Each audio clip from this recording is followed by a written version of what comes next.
ng aking pagmamahal. Bilang tanda ng aking pagmamahal. Ako'y nangangako Ako'y nangangako na patuloy kitang iibigin na patuloy kitang iibigin sa hirap man o ginhawa, sa hirap at ginhawa, sa sakit man o kalusugan, sa sakit man o kalusugan, habang ako'y nabubuhay. habang ako'y nabubuhay. Marili na pong isuot yung singsing.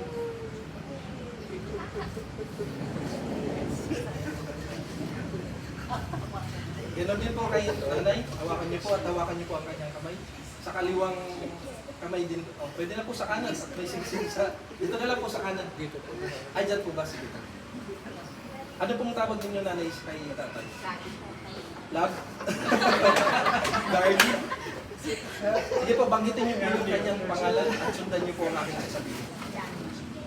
Binibigay ko sa iyo ang singsing na ito bilang tanda ng aking pagmamahal.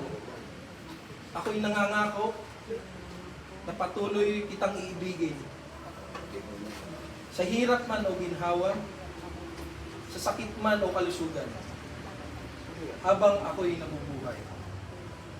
Yan. So, yun na po. Palakpakan po natin sila sa Wedding Anniversary. Mabilis lang po tayo dahil hindi naman po ito bagong kasal.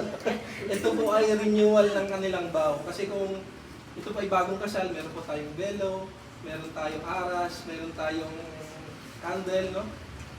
So, Mr. and Mrs. Gomez, pagpalain po kayo ng ating Panginoon at ingatan, bigyan ng mahabang buhay at malusog na buhay na meron pong kapayapaan. Tayo pong lahat ay tumayo.